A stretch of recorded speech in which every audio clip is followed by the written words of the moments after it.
దేవుడిచ్చిన సమయాన్ని బట్టి, దేవుడిచ్చిన అవకాశాన్ని బట్టి, అలాగే స్థానిక సంఘ సేవకులు, ఎజ్రా గారు, పెద్దలు, సంఘస్థులు, నా తోటి సేవకులు అందరికి కూడా ఈ రాత్రి కాలంలో హృదయపూర్వక వందనాలు తెలియజేస్తూ ఉన్నాను. ఉదయకాలం 2 వర్తమానాలు విన్నాం. ఎవరెవరి గురించి విన్నామో గుర్తుందా? మీరు కదా ఎవరెవరి గురించి విన్నాం? లోతు భార్య రాహాబు గురించి మనం విన్నాం. రాహాబు పాపపు వృత్తిలో ఉన్న స్త్రీ ఎలా రక్షింపబడింది, ప్రభువైన యేసుక్రీస్తు వారిని ఎలాగూ రక్షకుడిగా అంగీకరించింది, తన కుటుంబాన్ని ఎలా కట్టుకుందో చూశాం. ఈ రాత్రి కాలంలో రాహాబు రక్షణకు నడిపిన ఒక దారం ఉంది. ఆ దారము గురించి కొన్ని మాటలు మనం ధ్యానం చేద్దాం. బైబిల్ ఉన్న వారందరూ తీయండి. యెహోషువ గ్రంథము 2వ అధ్యాయము. బైబిల్ ఉన్న వారందరూ తీయాలి. యెహోషువ గ్రంథము 2వ అధ్యాయము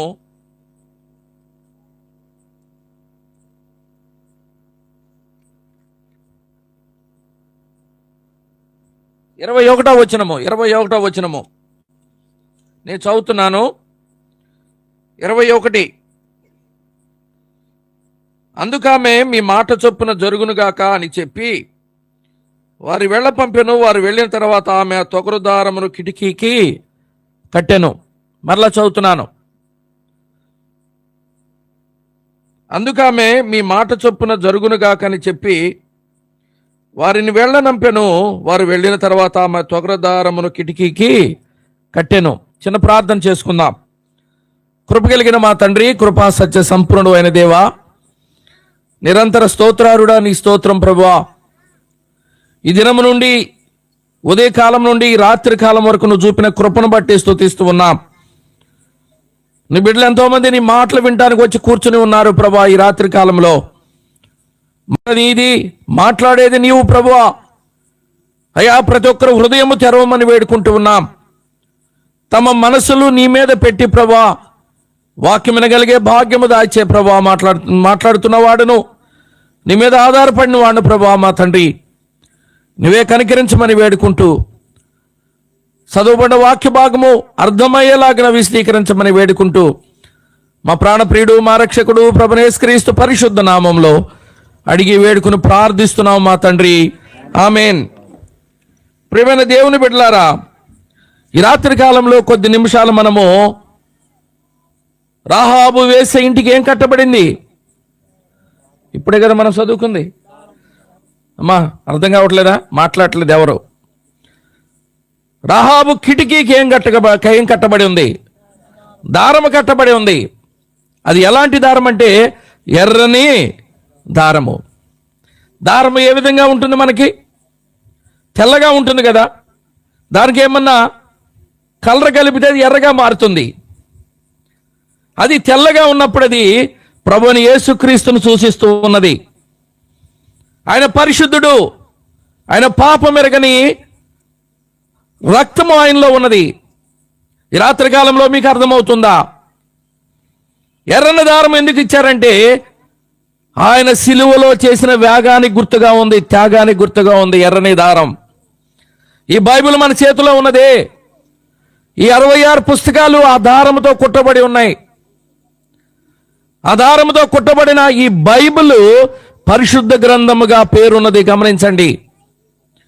వేగులు వారు ఆ రాహాబు వేసే దగ్గరికి వచ్చినప్పుడు వారిని దాచిపెట్టి ఆ సైనికులు వచ్చినప్పుడు చెబుతుంది కదా, వచ్చిన మాట నిజమే, కానీ ఈ దారిని వెళ్ళిపోయారు, మీరు త్వరగా వెళ్ళిపోతే వాళ్ళు పట్టుకుంటారని చెప్పేసి చెప్పినట్లుగా మనం చూస్తున్నాం. సమయం లేదు, కానీ ఆ వచనాలు చదివిస్తే మీకు అర్థమయ్యేదేమో. కానీ ఉదయం నుంచి ఒక వర్తమానం విన్నారు కాబట్టి నేను కూడా ముందుకు వెళ్తూ ఉన్నాను.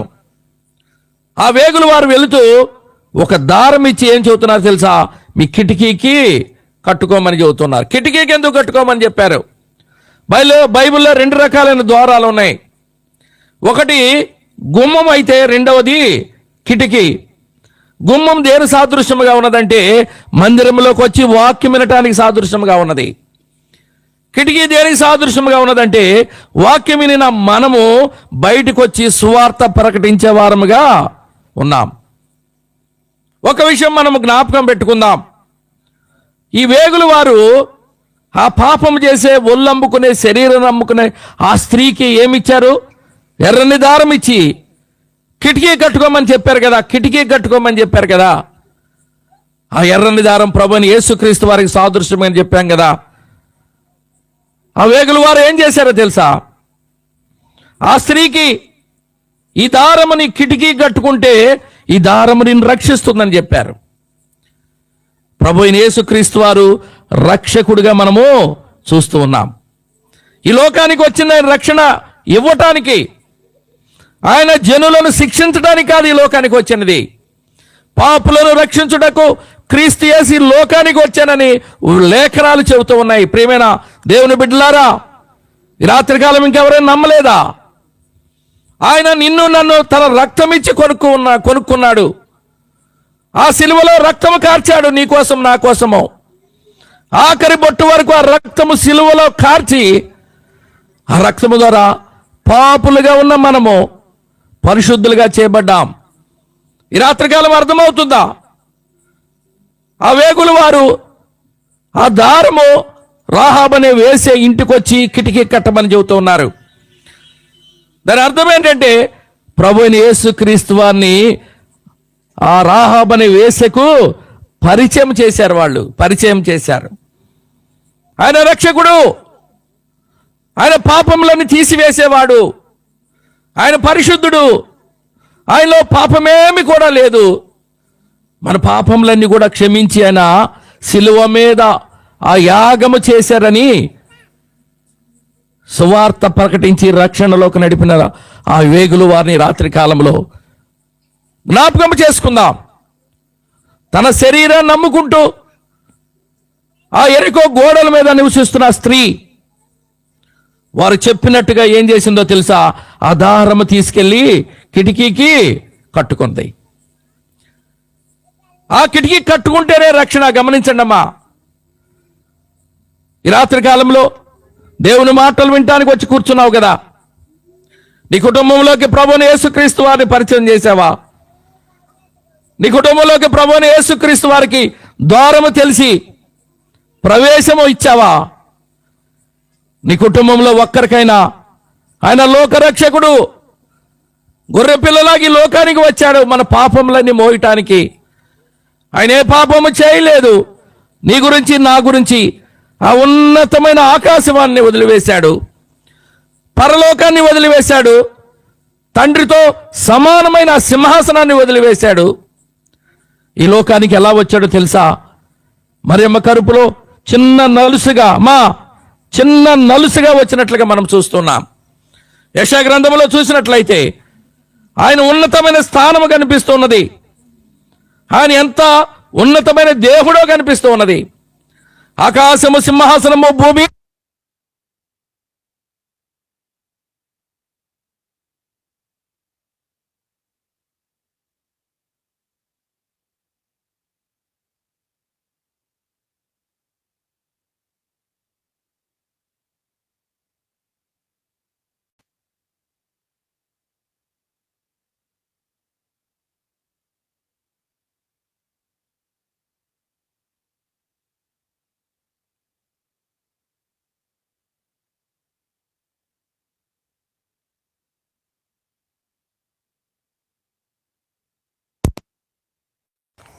ఈ రాత్రి కాలంలో నువ్వు ఆలోచన చేయవలసింది ఏంటో తెలుసా?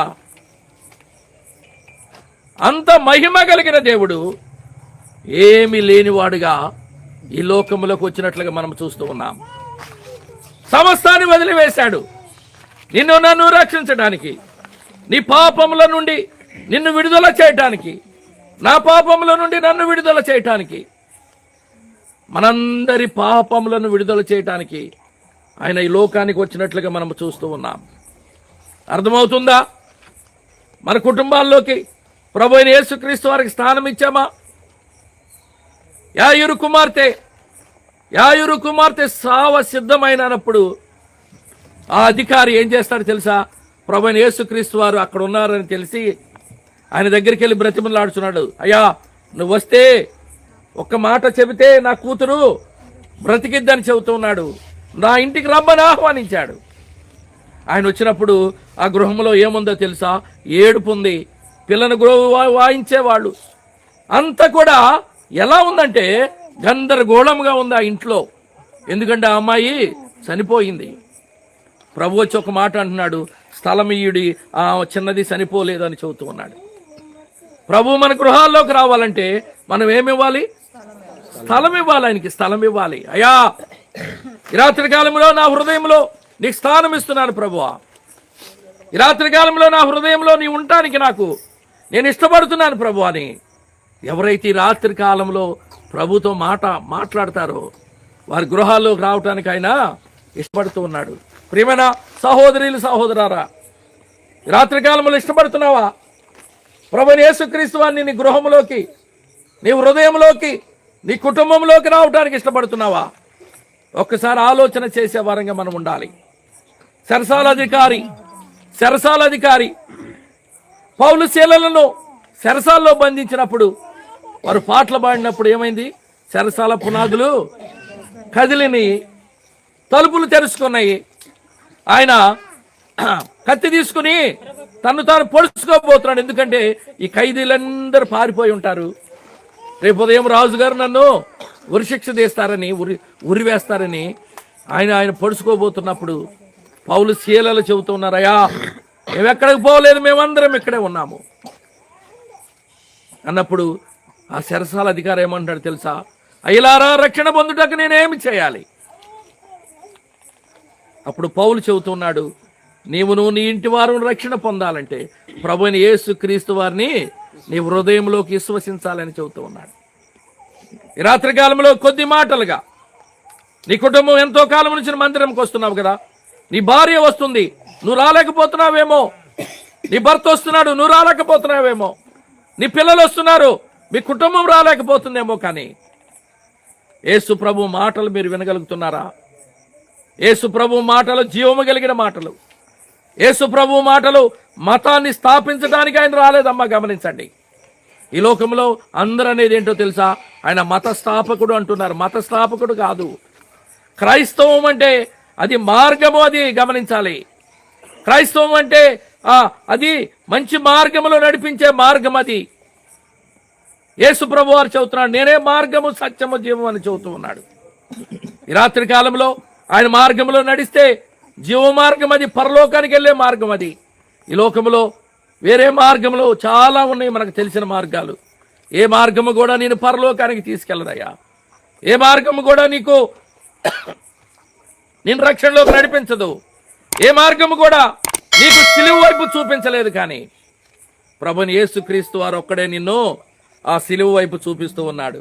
అయ్యా ప్రియ సహోదరుడా, సహోదరి, నీ గురించి ఆయన ఆలోచన కలిగి ఉన్నాడు. ఈ రాత్రి కాలంలో కొద్దిమంది అయినా ఆయన వైపు తిరగటానికి అవకాశం ఉంది కాబట్టి ఆయన నీతో మాట్లాడుతున్నాడు. ఈ రాత్రి కాలంలో నీ హృదయం తెరుస్తావా? ప్రభువా, పాపినైనా నన్ను క్షమించయ్యని ఆయన ఒక్క మాట నీ హృదయంలోకి ఆహ్వానిస్తావా? ఒక్కసారి ఆలోచన చేద్దాం. ఈ రాహాబ్ అనే వేశ్య శరీరం నమ్ముకుని బ్రతికే స్త్రీ ఇంటికి వేగులు వారిచ్చి ఏమిచ్చారు? ఎర్రని దారం ఇచ్చారు. ఎర్రని దారం ప్రభుని యేసుక్రీస్తు వారికి సాదృశ్యంగా ఉన్నది. కిటికీ కట్టమంటే వాళ్ళు ఏం చేశారో తెలుసా? రాహాబ్ అనే వేశ్య కిటికీ కట్టినట్లుగా మనం చూస్తున్నాం. మొదటి మాట మనం చూసినట్లయితే, మొదటి మాట కిటికీకి కట్టిన దారము ప్రభుని యేసుక్రీస్తు వారికి సాదృశ్యం. కిటికీ ఇరుకు మార్గానికి సాదృశ్యము. ప్రభు చెబుతున్నాడు, దేవుని బిడ్డలారా, ఇరుకు మార్గంలో మనం ప్రవేశం, మన యొక్క మార్గం అంతా ఇరుకు మార్గం. గమనించండి, విశాల మార్గం ఉంది, అనేకమైన దాంట్లో ఉన్నాయి. దానిలో ప్రవేశించి నడిచే వాళ్ళు ఎక్కడికి వెళ్తారో తెలుసా? పాతాళానికి వెళ్తూ ఉన్నారు, నరకానికి వెళ్తూ ఉన్నారు. ఇరుకు మార్గములో అది జీవ మార్గము, అది పరలోకానికి నడిపించే మార్గము. ఈ రాత్రి కాలం రెండు మార్గాలని ముందు ఉన్నాయి. ఒకటి ఇరుకు మార్గం, రెండు విశాలమైన మార్గము. విశాలమైన మార్గములు వెళ్తే పాతాళానికి వెళ్తావయ్యా, నరకానికి వెళ్తాం మనము. ఇరుకు మార్గంలో ప్రవేశించి వెళితే అది ప్రభు మార్గము. అది ఎక్కడ తీసుకెళ్ళిద్దో తెలుసా? నిన్ను పరలోకంలో ఆయనతో ఉండటానికి తీసుకెళ్తూ ఉంది. ఆ మార్గాన్ని మనకి ఇవ్వటానికి ఆయన ఈ లోకానికి వచ్చినట్లుగా మనము చూస్తూ ఉన్నాం. ప్రియ సహోదరుడా, సహోదరి, ఈ లోకంలో ఎన్నో ఆశలతో అపవాది లోకాన్ని ఏలుతూ ఉన్నాడు, ఎన్నో ఆశలు చూపిస్తూ ఉన్నాడు. నువ్వు మందిరానికి వస్తే ఆటంకం కలిగించేవాడు అపవాదే. నువ్వు మందిరానికి వస్తానంటే ఆటంకం కలిగించి నిన్ను ఆపివేసేది అపవాదే. నాకు తెలిసిన కుటుంబం ఉంది, విశాఖపట్నం స్టీల్ ప్లాంట్లో ఆయన ఉద్యోగం చేస్తూ ఉన్నాడు. వాళ్ళు కాపుల కులానికి సంబంధించిన వారు. ఆయనకి బైపాస్ సర్జరీ అయింది వెల్లూరులో. నాకు 2 సంవత్సరాలు ఆయన, నేను సంఘ పెద్దగా ఉన్నప్పుడు నాతో పరిచయం అయ్యి నేను వెళ్ళే ప్రతి చోటకు కూడా ఆయన తీసుకెళ్తా ఉన్నాను. ఆయన ఒకసారి నాకు చెప్పాడు, ఆయన హిస్టరీ అంతా చెప్పాడు. నాకు ఒళ్ళు గహర్ పొడిచింది. నాకు ఎందుకు చెబుతున్నాను ఒకసారి ఆలోచన చేయండి. హిందూ కుటుంబంలో పుట్టిన అతను పెళ్లి కూడా హిందువుల పెళ్ళే చేసుకుని ఉన్నాడు. ఒకరోజంట తన భార్య ఆ గదిలో, పడక గదిలో ఒక మూలను కూర్చుని చిన్న బైబుల్ తీసుకుని చదువుతూ ఉందంట. చదువుతూ ఉంటే ఈయన ఆశ్చర్యపోయి, ఇదేంటి పరమత గ్రంథం చదువుతుందేంటి, మనము కాదు కదా ఇది చదివేది అని చెప్పి పరిగెట్టుకుంటా నాన్నగారి దగ్గరికి వెళ్ళాడంట. ఆ నాన్నగారి దగ్గరికి వెళ్ళి, నాన్న మీ కోడలు ఆ గ్రంథం, బైబిల్ అనే గ్రంథాన్ని చదువుతూ ఉంది, ఒకసారి పిలిచి మాట్లాడండి అని చెప్పినప్పుడు ఆయన ఏమన్నాడు తెలుసా? ఒరే, అది బైబిల్ చిన్నదే కదా, చిన్న గ్రంథమే కదా, అది తనే వదిలేస్తుందిలే, నువ్వేం మాట్లాడకని చెప్పాడంట. చిన్న బైబిలే కదా, ఏముందిలే, చదివితే ఏముందిలే, వదిలే, ఏమనకని చెప్పాడంట. అది ఏం చేసిందో తెలుసమ్మా? ఆ చిన్న బైబిలు, చిన్నగా వాక్యం చదువుకున్న ఆ స్త్రీ ఆ కుటుంబానంతా రక్షణలో తెచ్చిందమ్మా. మీరు నమ్ముతారో లేదుగా, నేను కళ్ళారా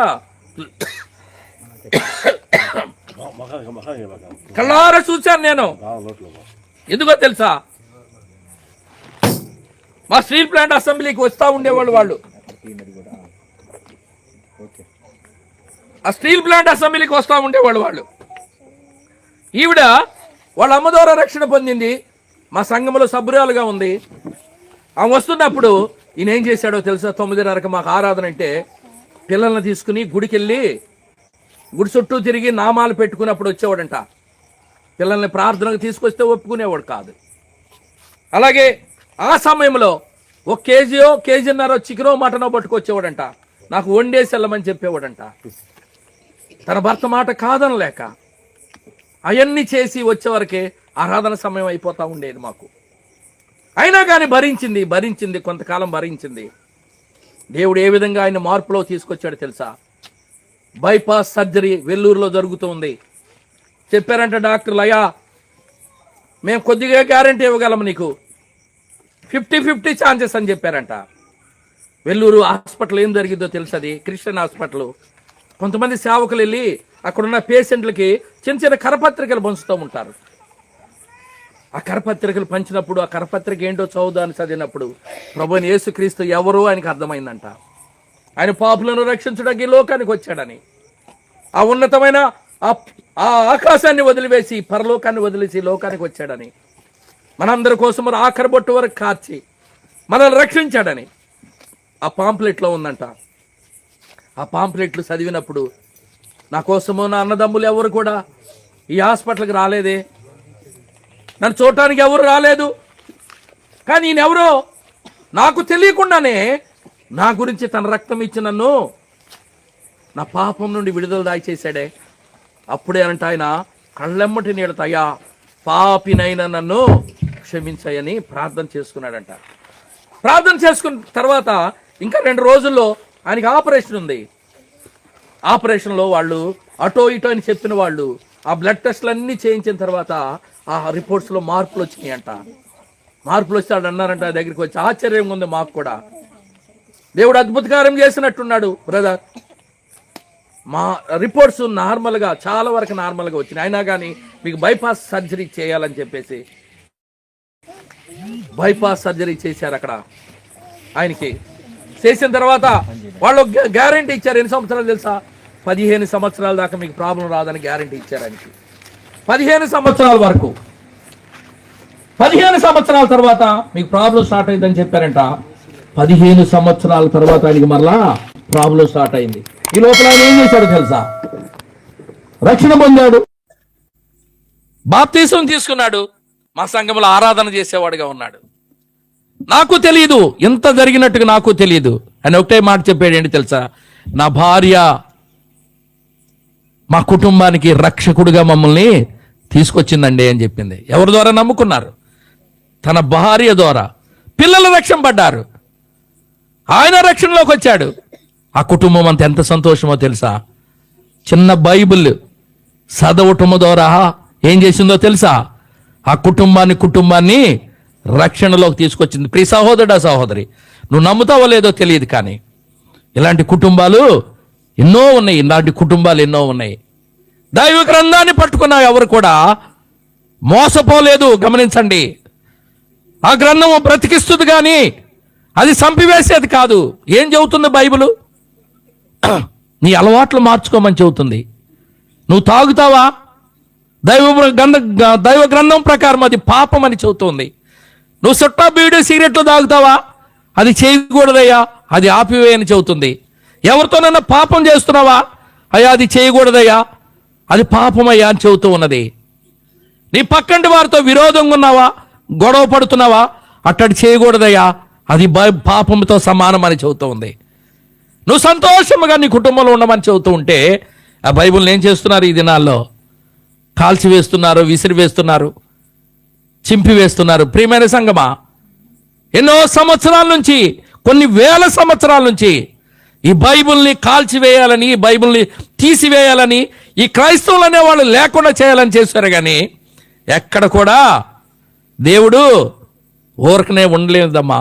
ఎక్కడికక్కడ ప్రజలను రేపుతూనే ఉన్నాడు, ప్రజల వైపు, ఆ దేవుని వైపు త్రిప్పుతూనే ఉన్నాడు. గమనించండి. ఆయన మహిమగల రాజు, ఆయన మహిమగల దేవుడు, ఆయన రాజుల రాజుగా రాబోతున్నాడు రేపు. మొదటిసారి ఎలా వచ్చాడు? గొర్రెపిల్లగా వచ్చాడు, వధింపబడ్డాడు, పరలోకానికి వెళ్ళాడు. ఇప్పుడు ఎలా వస్తున్నాడు తెలుసా? రెండవ రాకడలో గర్జించు సింహములాగా వస్తూ ఉన్నాడు. ఆ రెండవ రాకడలో నువ్వు నమ్ముకోకపోతే, వదిలివేయబడితే నీ పరిస్థితి ఏంటో తెలుసా? అపవాది కింద వెళ్తావు. 7 సంవత్సరాలు తీవ్రమైన నష్టపోతావు, తీవ్రమైన శ్రమలో. వాక్యం ఎదుగుదామన్నా నీకు దొరకదు, వాక్యం నీ రక్షణ పొందుదామన్నా నీకు దొరకని పరిస్థితిలో ఉన్నావు. సమయం ఉన్నప్పుడే ఏం చేయాలో తెలుసా? ప్రభువైన యేసుక్రీస్తు వారిని సొంత రక్షకులుగా అంగీకరించాలి. ఈ రాత్రి కాలం ఎందుకు చెబుతున్నానో వినండి. ఈ బైబిల్ అనేది పరిశుద్ధ గ్రంథము, దాంట్లో ఉన్న వాక్యము సత్యము. గమనించండి అమ్మా, ఈ వాక్యాన్ని నమ్మి నేను జీవిస్తూ ఉన్నాను. నా ఉద్యోగాన్ని వదులుకున్నాను, నా జీతము, ఉన్నతమైన జీతాన్ని వదులుకున్నాను. ప్రభు సేవ చేయడానికి నేను సిద్ధపడి వచ్చాను. ఎందుకో తెలుసా? దేవుడు నాకు ఉన్నతమైన స్థానం ఇచ్చాడమ్మా. సమస్తము నాకు ఇచ్చాడు. సమస్తం ఇచ్చిన తర్వాత ఆయనకి ఎంతో కృతజ్ఞత నేను చెల్లించాలి కదా. అయ్యా, నీకేం చేయగలను? నా జీవితాన్ని చేతుల్లో తీసుకున్నావు, ఉన్నతమైన స్థానం ఇచ్చావు, ఉన్నతమైన ప్రదేశాల్లో నన్ను ఉంచావు. కానీ నా ఆశ ఏంటంటే, ఆయనకు ఒక చిన్న ఉపకారం మనం చేయాలి. కాబట్టి ఆయన సేవ చేసి ఆయన రుణం తీర్చుకోవాలని ఆశ కలిగి నా జీతాన్ని వదిలివేశాను, నా ఉద్యోగాన్ని వదిలివేశాను, ప్రభు సేవ చేయాలని నేను సేవలో ఉన్నాను. గమనించండి, ఇదేదో డబ్బులు వచ్చే మార్గం కాదు. దేవునితో ఒక నిబంధన చేసుకున్నాను. మీరు అనొచ్చు, అయ్యా నీ ఉద్యోగం కన్నా, జీతం కన్నా నువ్వు పాస్టర్గా తిరుగుతున్నావు, సేవకుడిగా తిరిగితే బోల్డంత కానుకలు వస్తాయి అనుకుంటారు. కానీ దేవునితో నా నిబంధన ఏంటో తెలుసా? ₹1 కూడా నేను తీసుకోకుండా నా ఖర్చులతో నేను సేవ చేయాలి. నేను దగ్గర 2-3 ఏళ్ళ నుంచి అలాగే చేస్తున్నాను. నేను దేవుడు నా గుప్పిళ్ళ నిండా, నా దోశల నిండా నింపుతున్నాడమ్మా. మీకు తెలుసా? ఆ సంతోషము అనుభవించే వారికి తెలుస్తూ ఉంటుంది. గమనించండి, ఇప్పుడు చనిపోయినా, ఈ క్షణంలో నేను చనిపోయినా ఎక్కడికి వెళ్తానో తెలుసా? ఎక్కడికి వెళ్తాను నేను? క్షణంలోనే దూత నన్ను తీసుకుని పరలోకానికి వెళ్ళిద్దమ్మా. నేను నమ్మకపోతే అపవాది నిన్ను ఎక్కడ తీసుకెళ్ళిద్దో తెలుసా? ఆ క్షణంలోనే నరకానికి తీసుకుపోతుంది. ప్రియ సహోదరుడా, సహోదరి, ఈ రాత్రి కాలంలో 2 మార్గాలు నీ ముందు ఉన్నాయి. ఒకటి జీవము కలిగిన మార్గము, 2 అపవాది మార్గము. 2 మార్గాలు నీ యొక్క ఎదురుగా కనిపిస్తూ ఉన్నాయి. జీవ మార్గానికి అధిపతి యేసుక్రీస్తు, విశాలమైన మార్గానికి అధిపతి సాతానుడు. గమనించండి, నీకున్న అలవాట్లను నువ్వు మార్కోలేకపోతున్నావా? పాస్టర్ గారి దగ్గర రండి, పాస్టర్ గారు ప్రార్థన చేస్తారు. నీకున్న పరిస్థితులు ఎలాగూ నువ్వు బయటికి రావాలో ఆయన వివరించి చెబుతాడు మీకు. అవి నమ్ముకుంటే నీ జీవితం బాగుపడుతుందయ్యా. నీ పిల్లలు ఉన్నతమైన స్థానానికి వెళ్తారు తెలుసా? నీ కుటుంబం సంతోషం కొట్టుది.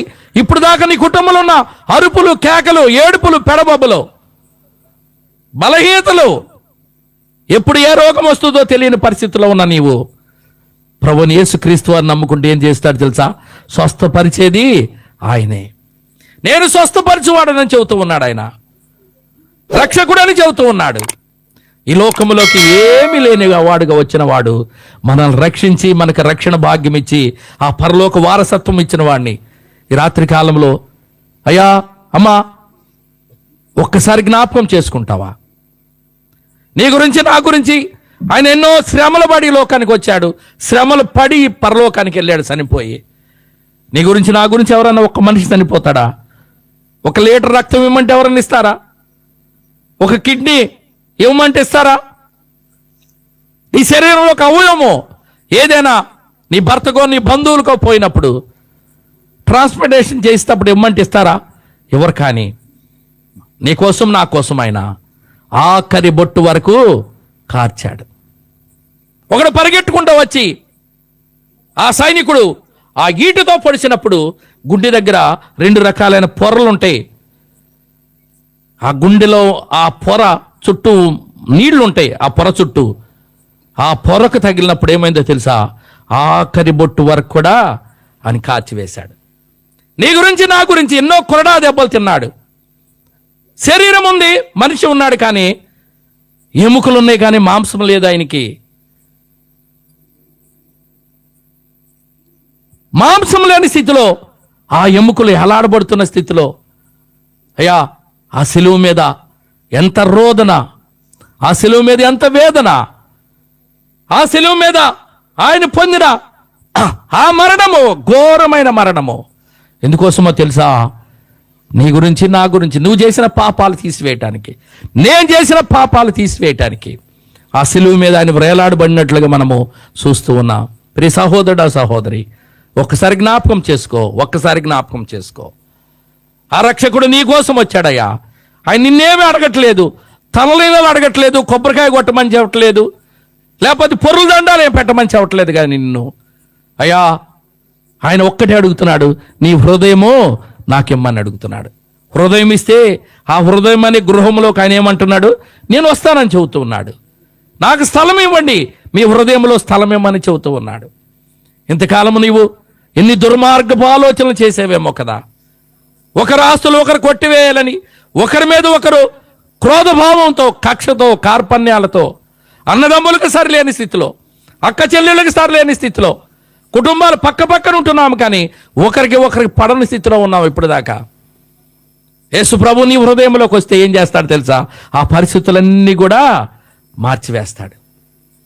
నీ కుటుంబంలో శాంతి సమాధానాన్ని ఆయన నింపుతాడు. గమనించండి, నీ కుటుంబంలో సంతోషమే ప్రభువుని నమ్మిన వారికి. నీ కుటుంబంలో మరణం వచ్చినా కానీ నువ్వే రకంగా కూడా వేదన పడవు. అయ్యా నీ స్తోత్రం, నేను చనిపోతే ఎక్కడుంటాను?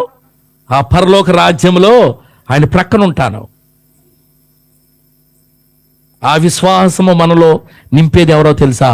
ప్రభువైన యేసుక్రీస్తు మన హృదయాల్లో ఆయన నివసించి ఆయన ఆ విశ్వాసాన్ని నింపుతాడు. గమనించండి, ఇంతకాలం జీవితం చూసావు, 40-50 సంవత్సరాలు చూసావేమో ఈ లోకాన్ని. లోకంలో ఒక్క మనిషి కూడా మారటానికి ఇష్టపడట్లేదు. ఎందుకో తెలుసా? ఈ లోకం అందముగా ఉన్నది. ఈ లోకములో ఉన్న ప్రతిదీ కూడా నిన్ను ఆకర్షిస్తూ ఉన్నది. ఒక్కసారి యేసు ప్రభు వైపు తిరిగితే ఈ సమస్తాన్ని వదిలిపెట్టి ఆయన శిష్యుడిగా నువ్వు ఉండటానికి ఆయన ఇష్టపడుతూ ఉన్నాడు. ప్రయాసపడి భారం మోస్తున్న సమస్త జనులారా నా యొద్దకు రండి, మీకు విశ్రాంతిని కలుగు చేస్తానని చెబుతున్నాడు. ఈ రాత్రి కాలంలో నీకెన్ని భారాలు ఉన్నాయో, కొంతమంది కుటుంబాన్ని మోయలేక, కొంతమంది తెచ్చిన కూలి సరిపోక, కొంతమంది ఆరోగ్యం లేక హాస్పిటల్కి వెళ్ళటానికి కూడా ఛార్జీలకు డబ్బులు లేక ఎన్ని అవస్థలు పడుతున్నావేమో. నీ ప్రయాసంతా వ్యర్థమే. ప్రభు దగ్గరికి వస్తే ఆ భారాన్ని తీసివేసేవాడుగా ఉన్నాడు. నీకు ఒక నూతన ఆత్మ ఇచ్చి నిన్ను తన కుమారుడుగా చేసుకుని సమస్తాన్ని నీకు నింపేవాడుగా ఉన్నాడమ్మా. ప్రభువుని నమ్మి నష్టపోయిన వాళ్ళు ప్రపంచంలో ఎవరూ లేరు. ప్రభువుని నమ్మి జీవితాలను బాగు చేసుకున్న వారు ఉన్నారు, కానీ నమ్మి నష్టపోయిన వారు ఎవరూ లేరు. ముందుకెళ్దాం మనము. ఈ రాత్రి కాలంలో రెండవ మాట చూద్దాం. చూడండి, మొదటి మాట కిటికీ కట్టబడిన దారము. రెండో మాట చూద్దాం చూడండి. ఆ దారము ప్రభువైన యేసుక్రీస్తు వారికి సాదృశ్యముగా ఉంది గనుక ఆ వేగులు వారు ఆ రాహాబు అనే వేశ్యకు ఎవరిని పరిచయం చేశారో తెలుసా? ఇప్పుడు మారిపోవటానికి యేసు ప్రభుని పరిచయం చేశారు. ఆయన పాపుల రక్షకుడని, పాపములు తీసే అధికారం ఆయనకే ఉన్నదని, ఆయన మార్గము శాస్త్రమైనదని చెప్పి ఆ కిటికీ కట్టమని దారం ఇచ్చినప్పుడు ఆ కుటుంబం రక్షణలోకి ఎలాగొచ్చిందో 2-3 వచనాల మాటలు చూసుకుని ముందుకెళ్దాం. చూడండి, రెండో మాట తీయండి. రెండో మాట యెహోషువ గ్రంథము 6:17 చూడండి. 6:17 ఆ మనుషుడు, నేను చదువుతాను. 6:17 ఈ పట్టణమును దీనిలో ఉన్న యావత్తును ఆ యెహోవా వలన తప్పింపబడిను. 24-25 కూడా 6:24-25 కూడా చదవండి. అప్పుడు వారు ఆ పట్టణమును దానిలోని సమస్తమును అగ్ని చేత కాల్చివేసిరి. వెండిని, బంగారమును, ఇత్తడి పాత్రలు మాత్రమే యెహోవా మందిర కనాగారంలో ఉంచిరి. రాహాబు అని వేసే ఎరుకోను వేగు చూచుటకు యెహోషువ పంపిన ఆ దూతలు దాచిపెట్టి ఉండెను కనుక అతడు ఆమెను, ఆమె తండ్రి ఇంటి వారిను, ఆమె కలిగిన వారందరినీ బ్రతకనిచ్చాను. ఆమె నేటి వరకు ఇశ్రాయేలు మధ్య నివాసం ఉంటుంది. ఆ యెరికో గోడలు కూలినప్పుడు ఆ యెరికో పట్టణంలో ప్రతి ఒక్కరు కూడా చనిపోయారు, కానీ ఈ రాహాబు అనే వేశ్య చనిపోలేదమ్మా. ఎందుకని? ప్రభువైన యేసుక్రీస్తు వారిని అంగీకరించింది, రక్షణ పొందింది. ఆయన సొంత రక్షకుడిగా అంగీకరించింది కనుక ఏమైంది తెలుసా? రెండవ మాట, నశించిపోకుండా బ్రతికింపబడిందమ్మా రాహాబు. ఆ యెరికో పట్టణంలో ఉన్న ప్రతి ఒక్కరు చనిపోయారు, రాహాబు తప్ప. యేసు ప్రభు మాటలు ఏగులు వారు చెప్పినప్పుడు విని నమ్మి రక్షణ పొందింది కనుక ఆమె నశించిపోకుండా రక్షణ పొందింది, బయటకు వచ్చింది క్షేమంగా. తన ఒక్కతే కాదు, తన కుటుంబము చూడండి, తన అమ్మ, నాన్న, అక్క చెల్లెళ్ళు, అన్నదమ్ములు సమస్తము కూడా ఆ రాళ్ల కింద చనిపోకుండా, నశించిపోకుండా బయటకు వచ్చారు. దేనివల్ల వచ్చారు వాళ్ళు? ఏమా, ఆ దారం, ఎర్రని దారము కిటికీకి కట్టడం వల్ల. దాంట్లో ఆ ఇంట్లో వాళ్ళ బంధువులతో సహా ఎంతమంది ఉంటే అంతమంది కూడా నశించిపోకుండా బ్రతకగలిగారు. ఈ రాత్రి కాలంలో నీ కుటుంబం ఎలా ఉందో నాకు తెలియదు, కానీ నీ కుటుంబంలో ఒక్కళ్ళన్నా రక్షణ పొందిన వారు ఉన్నారా? ఒక్క కుటుంబంలో ఒక్కరైనా ప్రభువుని యేసుక్రీస్తు వారిని రక్షణ పొంది ఆయన వైపు చూస్తున్న వారు ఉన్నారా? ఆయన మీద ఆధారపడిన వారు ఉన్నారా? ఒక్కసారి మనల్ని మనం పరీక్ష చేసుకోవాలి. చూడండి, లూకా సువార్తలో ఒక వ్యక్తి ఉన్నాడు. ఎవరో తెలుసా? 19వ అధ్యాయంలో జక్కయ్య అనే ఒక వ్యక్తి ఉన్నాడు. ఆయన ఎలాంటి వాడో తెలుసా? పాపములో జీవిస్తున్న వ్యక్తి. ఆయనకు ఒక డిజిగ్నేషన్ ఉందో తెలుసా? Tax collector, chief tax collector. అంటే పన్నులు వసూలు చేయటంలో ముఖ్యమైన వ్యక్తి, అందరి మీద అధికారం కలిగిన వాడు. ఆయన ఒకరోజు ఏమనుకున్నాడు తెలుసా? యేసు ప్రభును చూడాలని ఆశ కలిగి ఒక మేడి చెట్టు ఎక్కినట్లుగా మనం చూస్తూ ఉన్నాం. మేడి చెట్టు అంట 24 అడుగులు ఎత్తు ఉంటుందంట. ఆ దినాల్లో మనుషులు 7 అడుగుల ఎత్తులో ఉండేవాళ్ళంట. అందరూ కూడా యావరేజ్ చూసుకుంటే. ఈ జక్కయ్య 4 అడుగులే ఉండేవాడంట. అందుకే యేసు ప్రభుని చూడలేకపోయాడు. వింటున్నాడు, ఆయన ఎన్నో అద్భుత కార్యాలు చేస్తున్నాడు, ఆయన ఎంతోమందిని లేపుతున్నాడు, ఎంతోమంది ఆ శరీర బలహీనతల నుండి విడుదల చేస్తున్నాడు, రోగస్తుల నుండి. ఆయన వింటూ ఈయన ఎలా ఉన్నాడో చూడాలని ఆశ కలిగి ఏ చెట్టు ఎక్కాడు? మేడి చెట్టు ఎక్కాడంట. మేడి చెట్టు ఆకులు పెద్దగా ఉంటాయంట, అవి గుబురుగా ఉంటాయంట. ఆ పైకి ఎక్కిన వ్యక్తి ఎవరు కూడా కనిపించరంట. ఆయన అనుకున్నాడు, నేను ఈ ఆకుల్లో నుండి యేసుక్రీస్తుని చూడాలని ఆశపడ్డాడు. ఏం జరిగిందో తెలుసా? యేసు ప్రభువే జక్కేని చూడాలని ఆ చెట్టు కిందకు వచ్చాడు. అమ్మా, మనం అనుకోవచ్చు ఆయనకి ఏం తెలుసు అనుకోవచ్చు, కానీ మన సమస్తము ఆయనకి తెలుసు. నువ్వెలాంటి వాడువో, నువ్వు ఎలా జీవిస్తున్నావో, దేవుని కోసం నువ్వేం చేస్తున్నావో, ఉదయం లేచిన దగ్గర నుంచి రాత్రి కాలం వరకు నువ్వేం చేస్తున్నావో సమస్తము కూడా ఆయనకి తెలుసు. ఆయన వచ్చి చెట్టు దగ్గర ఏమంటున్నాడు తెలుసా? జక్కయ్య, నువ్వు త్వరగా దిగి రావాలి, నేను నేడు నీ ఇంట ఎండవలసిన వాడిని చెబుతున్నాడు. అబ్బా, పాపి అయినా జక్కయ్య యేసు ప్రభు ఆ ఇంట్లోకి వచ్చి నాకు ఏం జరిగిందో తెలుసా? నిలబడి చెబుతున్నాడు, అయ్యా, నేను ఘోరంగా అక్రమంగా సంపాదించాను, ఈ సంపాదనలో 4వ వంతు పేదలకి పంచివేసి. అంటే 4 వంతులు ఇస్తున్నాడంటే ఎంత సంపాదించుంటాడు? అన్యాయంగా ట్యాక్సులు 100 రూపాయలు కలెక్ట్ చేయమంటే 1000 రూపాయలు కలెక్ట్ చేసేవాడంట. మన భాషలో చెప్పుకోవాలంటే అధికారులు చెప్పేది, పై వాళ్ళు చెప్పేది కొంత అమౌంట్ అయితే ఈయన దానికి 5 రెట్లు 6 రెట్లు వేసి వసూలు చేస్తూ ఉండేవాడంట.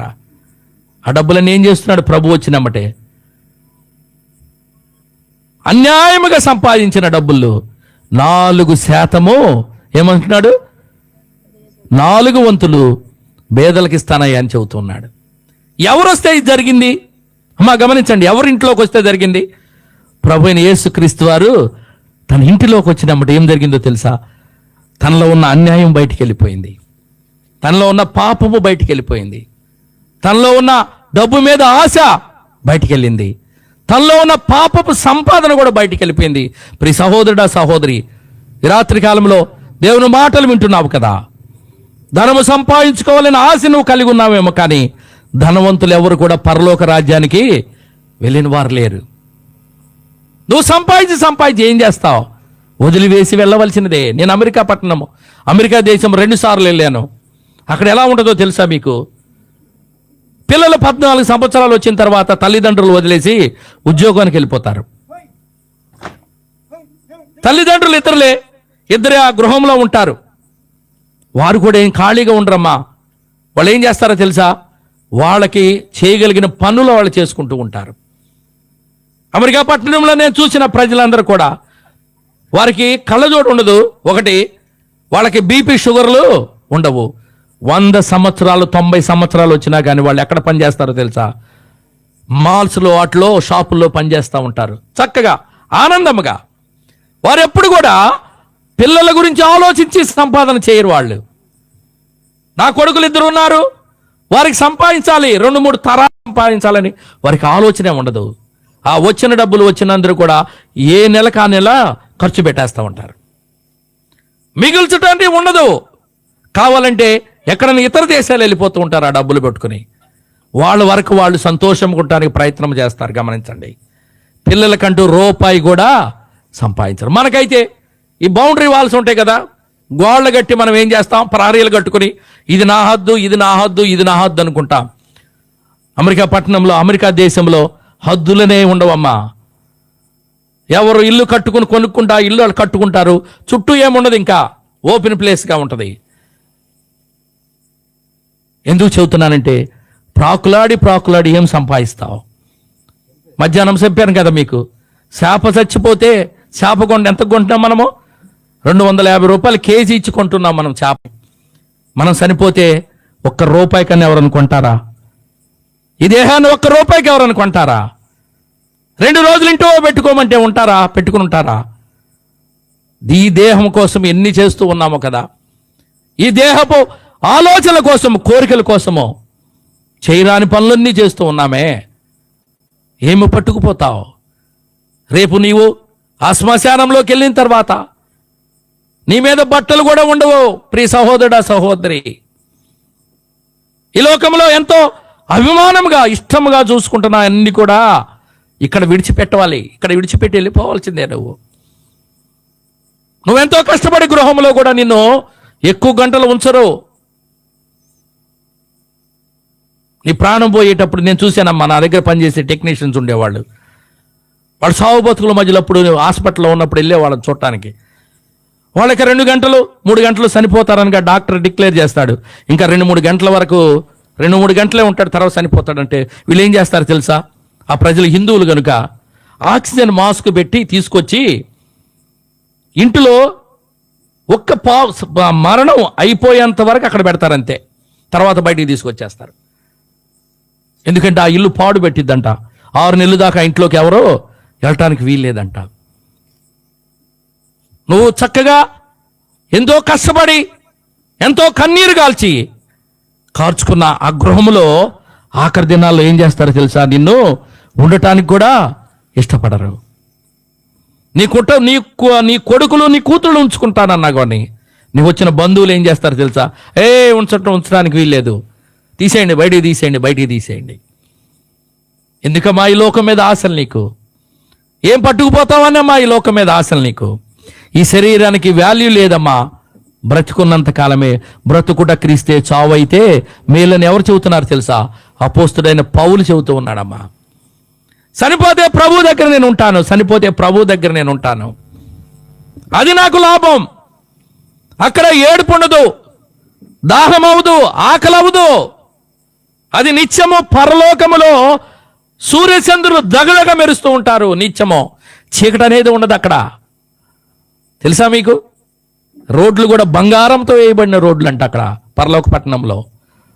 ఆ పట్టణానికి నీవు వారసుడుగా కావాలంటే ప్రభుని యేసుక్రీస్తును సొంత రక్షకుడుగా అంగీకరించాలి. చిన్నది ఏమీ లేదు. నువ్వెక్కడికో డబ్బులు పెట్టి ఎక్కడెక్కడికో వెళ్ళక్కర్లేదు. నాగపట్నంలో, విజయవాడ గుణదలో ఇటుకెళ్ళాల్సిన పని లేదు. ఆడికెళ్ళి గుండులు చేయించుకోవాల్సిన పని లేదు. ఏమీ చేయక్కర్లేదు. కానీ ఒకే ఒక్క మాట, పాపినైన నన్ను కరుణించాయా. ఈ రాత్రి కాలంలో ఈ వర్తమానం వింటున్న ప్రతి బిడ్డను కూడా బ్రతిమలాడుచున్నాం. దేవుని రాకడ సమీపం ఉందయ్యా. నీ కుటుంబంలో ఉన్న అన్యాయం, అక్రమము, ఏడుపు, బలహీనతలు, రోగాలు పోవాలంటే నువ్వేం చేయాలో తెలుసా? ప్రభువైన యేసుక్రీస్తు వారిని ఇంటిలోకి ఆహ్వానించాలి. జక్కయ్య ఏమన్నాడు తెలుసా? ఆఖరిగా ప్రభువే చెప్పాడు, ఈ ఇంటికి రక్షణ నేడు, ఈ ఇంటికి రక్షణ వచ్చిందని చెబుతున్నాడు. ఎందుకని? తన పాపాలు ఒప్పుకున్నాడు. తనకు కలిగిన ఆస్తి అంతా కూడా బేదలకు ఇచ్చాడమ్మా. బేదలకు ఇచ్చేశాడు. ఎంత ప్రశాంతంగా ఉండి ఉంటాడో కదా. రాత్రుల పూట నిద్రపోయేవాడు కాదేమో ఆ డబ్బుల గురించి. ఏమా 1,00,000 రూపాయలు నీ ఇంట్లో ఉంటే నిద్రపోగలవా? నిద్ర పట్టిద్దా మీకు అసలు? ఎవరు దొంగలో చీటు నుంచి పట్టుకుపోతారో. 1,00,000 రూపాయలకి మనం తల్లడిల్లిపోతూ ఉంటాం. అవి సంపాదించాలంటే టైం పట్టిద్దో కదా. సంవత్సరం పాటు కష్టపడి ఉంటావు నువ్వు. తినకో కారమో ఏదో వేసుకుని తిని కష్టపడి ఆ 1,00,000 రూపాయలు సంపాదించుకున్నావేమో. ఇంట్లో పెట్టుకుని ప్రశాంతంగా నిద్రపోగలవా? పావులకి నీ మనసు అంతా ఎక్కడుంది?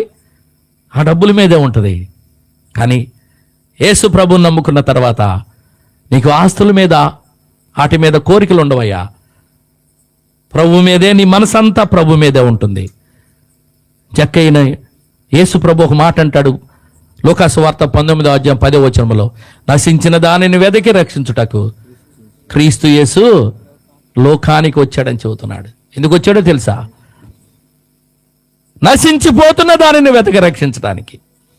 నీలాంటి మనలాంటి వారిని, పాపంలో కొట్టుమిట్టాడుతున్న వాడిని, మార్గం లేదని చనిపోవాలని ఆలోచన కలిగిన వారిని, అయ్యో ఈ జీవితాన్ని నేను ముందుకు తీసుకెళ్ళలేకపోతున్నాను, అన్ని అప్పులే, అన్ని సమస్యలే, ఇంట్లో చూస్తే మాట వినని భార్య, మాట వినని పిల్లలు, పెళ్లి కాని పిల్లలు ఉన్నారు. ఈ సంసారాన్ని ఎలాగ ముందుకు తీసుకెళ్లాలని ఎంత తపన పడిపోతున్నావేమో. కానీ ఒకసారి ప్రభు పాదాల దగ్గర పట్టుకుని కన్నీటితో ప్రార్థన చేయండి అమ్మా. కన్నీటితో బ్రతిమలాడండి అమ్మా. దేవుడు నీ కుటుంబాన్ని మారుస్తాడు. నీ కుటుంబంలో ఎవరికి రక్షణ లేదో కూర్చోబెట్టండి, లేకపోతే దైవజనుల దగ్గర తీసుకురండి. వారు చక్కని మాటలు చెప్పి నీ కుటుంబాన్ని వారు మార్చేవారుగా ఉన్నారు. ఇదేదో మత ప్రచారం కాదు ప్రజలారా, గమనించండి. ఇదేదో మత ప్రచారం చేస్తూ వీళ్ళు జనాలందరినీ మతం వైపు తిప్పుతున్నారు. ఇది కాదు, ఒక మంచి మార్గాన్ని దేవుడు సూచిస్తూ ఉన్నాడు. ఏ మార్గం అది? ఏ మార్గమో? రక్షణ మార్గం అమ్మ. గమనించండి, పరలోకానికి వెళ్ళే ఏం చెబుతుంది బైబిల్? నువ్వు చేస్తున్న తప్పులను తప్పుగా చెబుతూ ఉన్నది. ఇందాక చెప్పా కదా, చుట్టా బీడీ సిగరెట్ తాగొద్దు అని చెబుతూ ఉంది.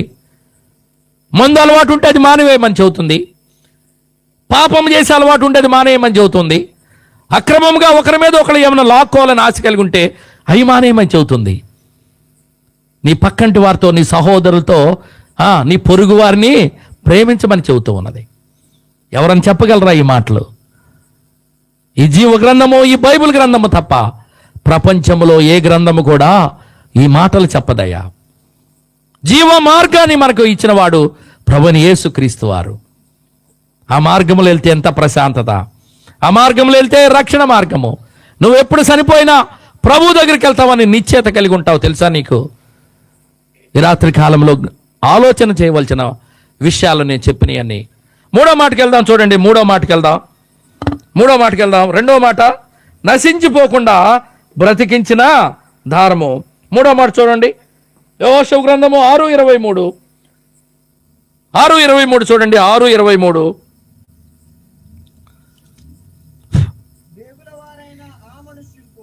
వేగుల వారైన ఆ మనుషులు పోయి రాహాబును, ఆమె తండ్రిని, ఆమె తల్లిని, ఆమె సహోదరులను, ఆమె కలిగి ఉన్న వారందరినీ వెలుపలికి తోడుకొని వచ్చిరి.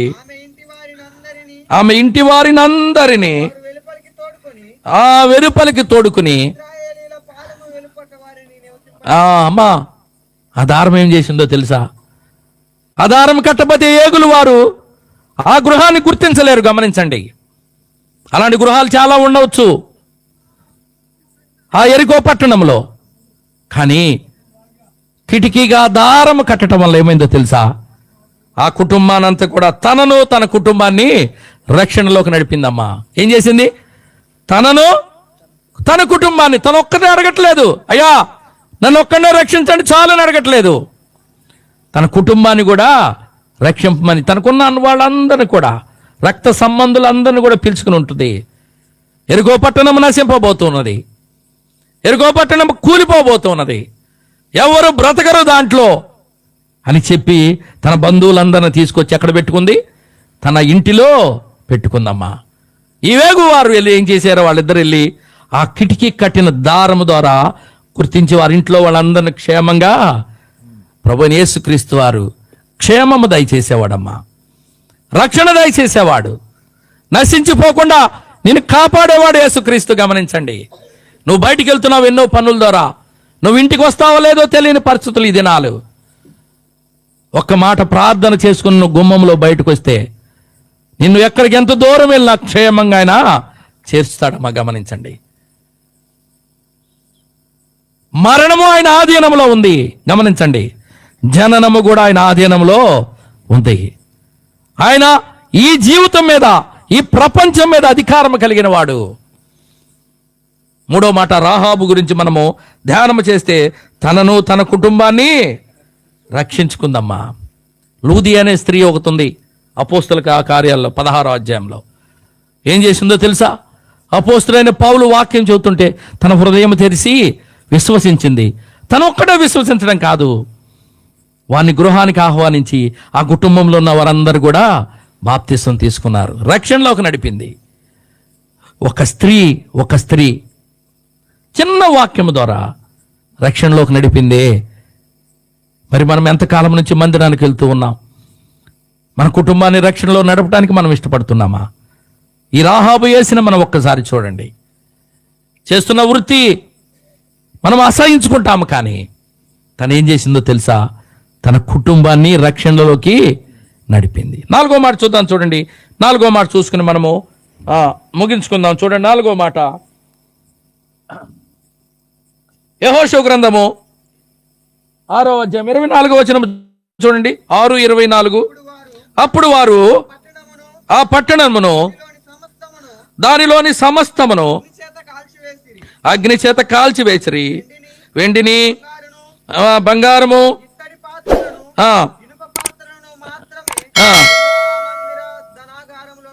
ఓకే, రాహాబను యేస్యా ఒక్క నిమిషం 23 చదువు. 23. వేగులు వారైన ఆ మనుషులు పోయి రాహాబును, ఆమె తండ్రిని, ఆమె తల్లిని, ఆమె సహోదరులను, ఆమె కలిగిన వారినందరినీ వెలుపలికి తోడుకుని వచ్చిరి. ఆమె ఇంటి వారిని అందరినీ వారి వెలుపలికి తోడుకుని. మా ఎక్కడున్నారు వీళ్ళు? ఇప్పుడు ఎరికో పాపం అనే పట్టణంలో ఉన్నవలసిన వారు ఇప్పుడు ఎక్కడికి వచ్చారు? వాళ్ళు ఇశ్రాయేలీల పాళెములోకి వచ్చారమ్మా. 4వ మాట, ప్రత్యేకత కలిగిన రాహాబు. విశ్వసించావు, దేవుని నమ్మావు, బాప్తిసం తీసుకున్నావు, ఆరాధన చేస్తున్న వాళ్ళు మీరు ఎలా ఉండాలో తెలుసా? ప్రత్యేకమైన జీవితము కలిగి ఉండాలి. లోకంలో కలిసిపోవటానికి వీల్లేదు, లోక ఆచారాల వైపు వెళ్ళటానికి వీల్లేదు. మన క్రైస్తవులు ఏం చేస్తున్నారు? ప్రభువు నమ్మిన బిడ్డలు, దేవుణ్ణి ఆరాధించేవాళ్ళు, వీళ్ళ మనసులన్నీ ఎక్కడ తెలుస్తూ ఉంటాయి తెలుసా? ఒక గృహ ప్రవేశానికి కానీ, ఒక పెళ్లికి కానీ వీళ్ళు అన్నీ ఏం చేస్తారు తెలుసా? లోకంలో కలిసిపోయి ఉంటారు కదా, వాళ్ళ ఆలోచనలు అప్పుడు తీసుకొస్తూ ఉంటారు. నీ ఇంటికి పునాది వేయటానికి నీ దైవ సేవకుని పిలుస్తున్నావు, కానీ ఆయన చెప్పినట్టు నువ్వు వింటున్నావా? నవధాన్యాలని పోస్తున్నవారు కొంతమంది, వేరే వేరే కార్యక్రమాలు చేస్తున్నవారు, ప్రార్థన చేసి దైవ సేవకుల మీదుగా 2-3 ఇటుకలు పెట్టించి ప్రార్థన చేస్తే అది ఎంత ధనికరమమ్మా. ఒకసారి ఆలోచన చేయండి. నేను మొన్న 2వసారి అమెరికా వెళ్ళినప్పుడు ఒక గృహంలో నేను ప్రార్థన చేసి వచ్చాను. వారు అద్దింట్లో ఉంటున్నారు. అక్కడ ప్రార్థన చేసి నేను వచ్చిన తర్వాత మళ్ళీ 2వసారి వెళ్ళినప్పుడు, వెళ్ళిన 2వ రోజు ఆయన స్తుతిగుడికి పెట్టి నన్ను పిలిచాడు. బ్రదర్, పోయినసారి మాకు ఇల్లు లేదు, మేము అద్దింట్లో ఉన్నాం, మీరు ప్రార్థన చేశారు, నాకు ఇల్లు కావాలని ప్రార్థన చేశారు, మీరు దేవా కొత్త ఇల్లు అని ప్రార్థన చేశారు, మేము కొత్త ఇల్లు కొనుక్కున్నాం బ్రదర్, ప్రార్థన చేయండి, మరలా ప్రార్థన చేయండి అని ఒక దైవ సేవకుని పిలుచుకొని నీ గృహంలో ప్రార్థన చేయించుకుంటే, అమ్మా ఆశీర్వాదం ఊరకనే పోతల్లి. నేను బర్చిపూడిలో మా ఇంటి దగ్గర ఉన్నప్పుడు నాకు తెలిసిన ఒక స్త్రీ ఫోన్ చేసింది, మామయ్య మీరు వచ్చి మా ఇంట్లో ప్రార్థన చేసి వెళ్ళారు, అప్పటికి ఇంకా ఇల్లు కంప్లీట్ అవ్వలేదు, మీరు ఏమని ప్రార్థన చేశారో కానీ వాళ్ళు చాలా కట్టిక భేదవాళ్ళమ్మా, కట్టిక భేదవాళ్ళు. మీరేమని ప్రార్థన చేశారో తెలియదు, కానీ నా ఇల్లు ఎలా కంప్లీట్ అయిందో నాకే తెలియదు, డబ్బులు ఎక్కడి నుంచి వచ్చినాయో నాకే తెలియదు, మీరు మళ్ళా వచ్చి ప్రార్థన చేయండి అని. అమ్మా గమనించండి, మా నాన్నగారు గృహప్రవేశాలు కానీ గృహ పునాది వేయటానికి వెళ్ళినప్పుడు ఒకటే మాట చెబుతాడు, దేవుని మీద నమ్మకం ఉంటే నీ గృహం ఎమ్మటే కంప్లీట్ అయ్యిద్ది, లేదు మేము వెళ్ళిన తర్వాత నువ్వు అన్ని ఆచారాలు చేస్తావా నీది కంప్లీట్ అవ్వదని చెబుతాడు. ఖచ్చితంగా చెబుతాడు ఆ మాట. మేము వెళ్ళిన తర్వాత నవధాన్యాలని అయ్యని ఇయ్యని వాస్తులు చూపించి ఆ చూపించి ఈ చూపించి నువ్వు తతంగాలన్నీ చేసావా నీళ్ళు కంప్లీట్ అవ్వదు, టైం పట్టిద్ది అంటాడు. ఎవరైతే దేవుని మాటల ప్రకారం, దేవుని బిడ్డల దైవ సేవకుల మాటల ప్రకారం చేస్తారో ఆ గృహాలు నేను చూశానమ్మా, ఎలా కంప్లీట్ అవుతాయో తెలియదు. దేవుడు అద్భుత కార్యంగా కంప్లీట్ చేస్తాడు వాటిని, ఏ ఇబ్బంది లేకుండా కంప్లీట్ చేస్తూ ఉంటాడు. మనం ఎక్కడ మన మనసులో ఉన్న ఆ కుళ్ళు ఎక్కడ వస్తుందో తెలుసా? ఇల్లు కట్టేటప్పుడు ఏం చేస్తాం? వాస్తులు చూపిస్తూ ఉంటాం కదా. క్రైస్తవులమే, ఆరాధన చేసేవారమే మనమందరం కూడా, బైబిల్ పట్టుకుని ప్రార్థనకి వెళ్ళేవాళ్ళమే. ఏం జరుగుతుందో తెలుసా? వాస్తులమ్మ. మొన్న విజయవాడ పట్టణం మునిగిపోయింది, మీకు తెలుసా? వరదలకి చాలా గృహాల్లోకి నీళ్ళు వచ్చినాయి, మోకల్లోతు పీకల్లోతు వచ్చినాయి. మా గృహాలన్నీ కూడా వాస్తు చూసి కట్టినాయేగా, మరి మునక్కూడదుగా, ఎలా మునిగిపోయినాయి? ఒక్కసారి ఆలోచన చేయండి అమ్మా. వాస్తుని నమ్ముకుని వెళ్ళావంటే అది నిన్ను ముంచివేస్తుంది. దేవుని ప్రణాళిక ప్రకారము, ఆయన ఆలోచన ప్రకారం వెళ్ళావా, దేవుడు నిన్ను ఆశీర్వదిస్తాడు, నీ గృహాన్ని ఆశీర్వదిస్తాడు, నీ గృహంలో ఉంటున్న నీ బిడ్డలందరినీ ఆశీర్వదిస్తాడు. ఒక్కసారి మనం ఆలోచన చేయాలి. ఏ పునాదులు తీసేటప్పుడు, తవ్వేటప్పుడు ఏ చేస్తున్నాం అయి కాదు, దైవ సేవకుని మాట ప్రకారము జరగాలి. అక్కడ నీ మాట కాదు, అది దైవ సేవకుని మాట ప్రకారం జరగాలి. ఆయన నీ గురించి ఏం చేస్తాడు తెలుసా? ఇంటికి వెళ్ళిన తర్వాత ప్రార్థన, ఆ గృహము అయిపోయేంత వరకు కూడా ప్రార్థన చేస్తాడు. నువ్వు చేస్తావు లేదో తెలియదు, కానీ నీ గురించి, నీ కుటుంబం గురించి, నీ ఇంటి గురించి ఆయనకి ఎంతో బాధ్యత ఉంటుంది, ఆ గృహము అయిపోయేంత వరకు కూడా. కనుక 4వ మాట, ప్రత్యేకింపబడిన కుటుంబం. మొదటి మాట కిటికీ కట్టబడిన దారము, 2వది నశించిపోకుండా బ్రతికించిన దారము, 3వది తన్ను తన కుటుంబాన్ని రక్షించిన దారము, 4వది ప్రత్యేకపరిచిన దారము. 5వ మాట చదువుకుని ముగించుకుందాం. చూడండి, యెహోషువ గ్రంథము 6వ అధ్యాయము 25వ వచనం చూడండి.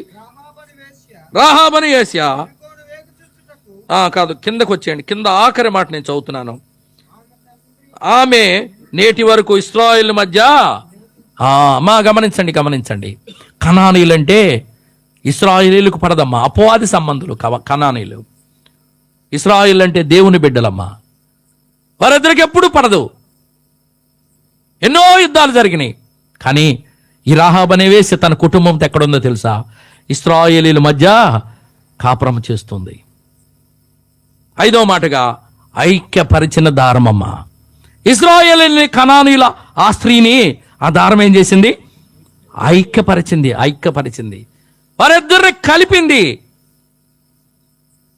నీ కుటుంబంలో మనస్పర్ధలు ఉన్నాయేమో, భర్తకి భార్యకి పడట్లేదేమో, తల్లిదండ్రులు పిల్లలకి పడట్లేదేమో, అత్తమామలకి కోడళ్ళకి పడట్లేదేమో. యేసు ప్రభు నీ ఇంట్లోకి వస్తే సమస్తము తీసివేస్తాడమ్మా, ఐక్యపరుస్తాడమ్మా నీ కుటుంబాన్ని. నీ కుటుంబము జై జీవితంలో ఆయన ఉంటాడమ్మా. ఒక్కసారి ఆలోచన చేయండి అమ్మా. ఇప్పుడు కూడా రాహాబు ఎక్కడుందో తెలుసా? మత్తయి సువార్త 1వ అధ్యాయం 5వ వచనం చూసినట్లయితే యేసుక్రీస్తు వంశావళిలో చేర్చబడింది. రాహాబనే ఒళ్ళు అమ్ముకుని ఆ వేషవృత్తిలో ఉన్న స్త్రీ యేసు ప్రభు క్షమించి ఎక్కడ చేర్చాడు? యేసు ప్రభు ఆ వంశావళిలో చేర్చాడమ్మా. ఆయన క్షమించే మనసు ఉన్నవాడు. ఈ రాత్రి కాలంలో నువ్వు అర్థం చేసుకోవాల్సిందేంటో తెలుసా? ఆయన క్షమించే మనసు ఉన్నవాడు. నువ్వెంత ఘోర పాపివైనా సరే ఆయన చేతులు సాచి పిలుస్తూ ఉన్నాడు.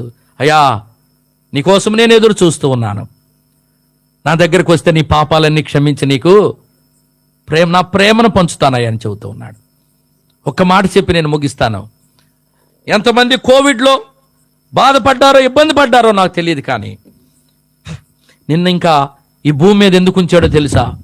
ఈ గ్రామంలో నిన్నెందుకు ఉంచాడో తెలుసా? నువ్వే దేవునికి ఎక్కువైన వాడువేం కాదు.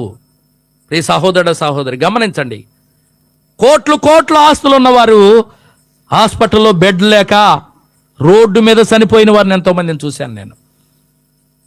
ఏమి చేయలేని పరిస్థితి, దగ్గరకు కూడా వెళ్ళలేని పరిస్థితి అమ్మా. గమనించండి, గిలగిలా కొట్టుకులాడుతూ శ్వాస అందక ఆ ఊపిరితిత్తులని ఇన్ఫెక్షన్తో నిండిపోయి కొంతమంది భయముతో చచ్చిపోయిన వారు ఉన్నారమ్మా. వీళ్ళు బ్రతుకుతాడు, రేపు ఇంటికి డిశ్చార్జ్ చేద్దామన్న వాళ్ళు ఏమైనా తెలుసా? రాత్రి ఎందుకో తెలుసా? గవర్నమెంట్ హాస్పిటల్లో పక్కన ఉన్న బెడ్లో చనిపోయిన వారిని చూసి వీళ్ళు ఏమయ్యారో తెలుసా? భయపడి నా పరిస్థితి కూడా ఇంతే కదా, నేను కూడా రేపో ఇల్లుండో చచ్చిపోతా కదని గుండె ఆగిపోయి చనిపోయిన వారు ఎంతోమంది ఉన్నారు. అయినా కానీ దేవుడు ఇంకా నిన్ను ఉంచాడంటే నువ్వు చేయవలసిన పనులు ఉన్నాయి కొన్ని ఈ భూమి మీద. నీ కుటుంబాన్ని నువ్వు రక్షించుకోవాలి, నీ కుటుంబంలో రక్షణ అనుభవంలోకి తీసుకురావాలి, నీ కుటుంబాన్ని మందిరానికి నడిపించాలయ్యా. నీ కుటుంబాన్ని దేవుని చేతుల కింద సురక్షితంగా ఉంచగలగాలని ఆశ కలిగి ఆయన ఏం చేస్తున్నాడు తెలుసా? నీ గురించి ఇంకా ఆయన ఆలోచనతో ఉన్నాడు. ఒక్కసారి ఈ రాత్రి కాలంలో ఆయన మాట వినగలవా? ఈ రాత్రి కాలంలో చేతులు చాచి పిలుస్తూ ఉన్నాడు. ప్రియ సహోదరుడా, సహోదరి, దూర ప్రాంతంలో ఉన్న ప్రతి బిడ్డను కూడా జ్ఞాపకం చేసుకుంటున్నాం. అయ్యా, ఏ భేదము లేదు, ఏ కుల భేదము లేదు, మత భేదము లేదు. నువ్వు ధనికుడివో పేదవాడివో వేరే వేరే వాడివో సంబంధం లేదు. కానీ యేసు ప్రభు ధనవంతుల దేవుడు కాదు, పేదవారి దేవుడు కాదు. ప్రభు నమ్మిన ఏ బిడ్డ నమ్మినా సరే ఆయన తన హక్కును చేర్చుకోవడానికి సిద్ధపడుతూ ఉన్నాడు. కులంతో సంబంధం లేదమ్మా యేసు ప్రభు వారికి. ఆయన ఎవరో తెలుసా? యేసు ప్రభు ఏ కులమో తెలుసా మీకు? ఏ కులమమ్మా? తెలియదు. యూదుడంటే ఆ దినాల్లో పరలోక బ్రాహ్మణులు అంటారు యూదుల్ని. తెలుసా మీకు? పరలోక బ్రాహ్మణులు యూదులు ఎంత నిష్ఠ కలిగి ఉంటారో తెలుసు. వాళ్ళు ఇంటిలోకి రావటానికి కూడా కాళ్ళు చేతులు ముఖము కడుక్కుని అంత పరిశుద్ధంగా ఉంటారు వాళ్ళు. ఆ కులంలో జన్మించిన వాడు ప్రభుని యేసుక్రీస్తు వారు సమస్తాన్ని వదిలివేశాడమ్మా, నీ కోసం నా కోసము, అంటరాని వారి మన కోసము, చర్చిల్లోకి రానివ్వలేని మన కోసము. ఈ రాత్రి కాలంలో నీ గురించే ఆయన బాధపడుతూ ఉన్నాడు, నీ గురించే ఆయన ఆలోచన కలిగి ఉన్నాడు. ప్రియ సహోదరుడా సహోదరి, ఆయనకి ఏ భేదము లేదు, కుల భేదము లేదు, మత భేదము లేదు, వీళ్ళు ఉన్నవాళ్ళు వీళ్ళు లేని వాళ్ళు అనే ఆ భేదమే లేదు. ఒకే ఒక్క మాట చెబుతున్నాడు, ప్రయాసపడి భారం మోయిచున్న సమస్త జనులారా నా యొద్దకు రండి, మీకు విశ్రాంతినిస్తానంటున్నాడు. నీ కుటుంబంలో నెమ్మది లేకపోతే ఆయన దగ్గరికి రావాలి. ఆయన నెమ్మది ఇచ్చేవాడు, సమాధానము శాంతినిచ్చేవాడు, నీ కుటుంబాన్ని అభివృద్ధి పరిచేవాడు. నువ్వెంతో కాలంగా నీ పిల్లలకు ఉద్యోగాలు లేవేమో, వాళ్ళ ఏళ్ళ మీద ఆ పిల్లలు ఉద్యోగాల మీద వెళ్తున్నారు, ఈ పిల్లలు ఉద్యోగాలకు వెళ్తున్నారు, నా కుటుంబంలో లేదని నువ్వు బాధపడుతున్నావేమో, చింతిస్తున్నావేమో. ఒక్కసారి ప్రభుని ఆహ్వానించు నీ గృహంలోకి, నీ కుటుంబం అంతా కూడా దీవించబడుతుంది. రాహాబు అనే వేశ్య, ఆ ఎరికో గోడల మీద ఉన్న వేశ్యను ప్రభు ఎక్కడ తీసుకెళ్ళాడో, దారం ఎక్కడ తీసుకెళ్ళింది? ఇజ్రాయేలు ప్రజలతో ఐక్యపరిచిందమ్మా. ఈ రాత్రి కాలంలో పక్కంటి వారితో నీకు విరోధ భావాలు ఉన్నాయేమో, సరిచేసుకోండి. ఐక్యం కలిగి ఉండాలి ప్రభు బిడ్డలుగా. మనము మందిరంలో సహవాసంలో మనం ఉండాలి. సహవాసంలో ఉంటే దేవుడు చూసి ఆనందించేవాడుగా ఉన్నాడు. దేవుడు ఈ కొద్ది మాటలు దీవించును గాక.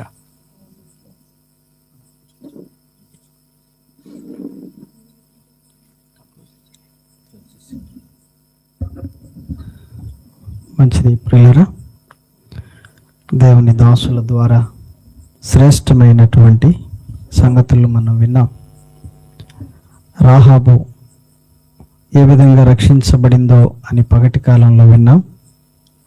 తను మాత్రమే కాకుండా తన ఇంటి వారందరినీ కూడా తాను రక్షించుకోగలిగింది. తాను తన కుటుంబము రక్షించబడడానికి కారణం ఎవరు చెప్పండి కదా? ఆమె ఒక ఎర్రని దారము తన కిటికీకి తన ఇంటికి కట్టుకుంది. ఆ ఎర్రని దారము యేసుక్రీస్తుని సూచిస్తుంది. రక్షించింది దారం అంటే ఈ రోజుల్లో చాలామంది ఏం చేస్తున్నారు?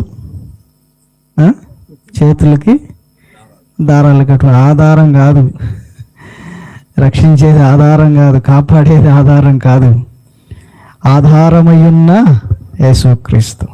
అది యేసుక్రీస్తు మాత్రమే రక్షించేవాడు. కాబట్టి దారం అని చెప్పాడు కదా ఇప్పుడు అని ఇంటికి పోయిన తర్వాత ఎర్ర దారం ఒకటి కట్టుకుంటారేమో, పొరపాటు పడకండి. ఆ ఎర్రని దారము అంటే ప్రభు అయిన యేసుక్రీస్తు. ఆయనను మీ హృదయపు కిటికీకి కట్టుకోండి. మీ హృదయం అనే ఇంటిలోకి ఆయన్ని చేర్చుకోండి. ఆహ్వానిస్తే ఆయన మిమ్మును మీ ఇంటి వారిని రక్షిస్తాడు. ఇంకా ఈ స్థలంలో ఉన్నవారు, మరి కుటుంబంలో వాళ్ళు కావచ్చు, ఈ వీధిలో వారు కావచ్చు, ఇక్కడ కూర్చున్న వాళ్ళు ఎవరైనా ఇంకా యేసు ప్రభువుని నమ్మకుండా, మీ హృదయాల్లో చేర్చుకోకుండా, తీర్మానం చేసుకోకుండా ఎవరైనా ఉంటే, ఈ రాత్రి దేవుని మాటలు విన్నారు కదా, మేము యేసు ప్రభువుని నమ్ముకొని ఆ రాహాబు ఏ విధంగా తన జీవితాన్ని మార్చుకుందో, తన కుటుంబాన్ని రక్షించుకుందో, తను రక్షించబడిందో, అలాగే మేము కూడా రక్షించబడతాం అని విశ్వాసం ఉంచిన వారు మీరు ఈ కూడిక అయిన తర్వాత ముందుకు వస్తే మీ కొరకు దేవుని దాసులు ప్రార్థన చేసి కొన్ని మాటలు మీకు తెలియపరుస్తారు. మీ చేత మీ సమ్మతిని బట్టి తీర్మానం చేయిస్తారు. దయచేసి మరి కూడిక ముగించబడుతుంది చివరి ప్రార్థనతో. యేసు ప్రభుని మేము కూడా మా హృదయంలో చేర్చుకుంటామండి, మేము కూడా నమ్ముకుంటామండి అనే ఆసక్తి కలిగిన వారు, ఇష్టం ఉన్న వాళ్ళు. బలవంతం లేదు, ఇది బలవంతం కాదు. ఆయన బలవంతంగా ఎవరి హృదయాల్లోకి రాడు. ఆయన హృదయం అనే తలుపు దగ్గర నిల్చొని తట్టుచున్నాడు. ఎవడైనా నా స్వరం వింటే విని తలుపు తీస్తే నేను లోపలికి వస్తాను. కాబట్టి ఆయన మర్యాదపూర్వకంగా అడుగుతున్నాడు ఈ రాత్రి. ఎవరైనా సరే ఇష్టపూర్వకంగా ప్రభువా నా హృదయంలోనికి రండి, నా ఇంటిలోనికి రండి అని అడిగితే ఆయన వస్తాడు. కాదు అంటే ఆయన దాటిపోతాడు. కాబట్టి మరి ఎవరు కూడా అలక్ష్యం చేయక, ఈ సమయం పోతే మళ్ళా మనకు రాదేమో, ఈరోజు మనం ఇక్కడ నుంచి అలాగ వెళ్ళిపోతే మరొక సమయం మనకు ఉండకపోవచ్చు. రేపు మనది కాదు. ఈ రాత్రి మనం ఏమవుతామో మనకు తెలియదు. కాబట్టి సమయం ఉండగానే సమయాన్ని సద్వినియోగం చేసుకొని యేసు ప్రభుని సొంత రక్షకునిగా అంగీకరిద్దాం. అలాగూ తీర్మానం చేసుకుని యేసు ప్రభుని నమ్ముకుంటామనే వాళ్ళు మీరు ముందుకు రావచ్చు. కూడిక అయిన ముగింపు ప్రార్థన అయిన తర్వాత ఒక విషయాన్ని నేను మీకు చెప్పాలనుకుంటున్నాను. ఏంటంటే చాలామంది అనుకుంటారు తీర్మానం చేసుకోండి అంటే, అయ్యో ఇప్పుడు కాదండి, మేము మానుకోవాల్సినవి చాలా ఉన్నాయి, మానాల్సినవి చాలా ఉన్నాయి, మార్చుకోవాల్సినవి చాలా ఉన్నాయి.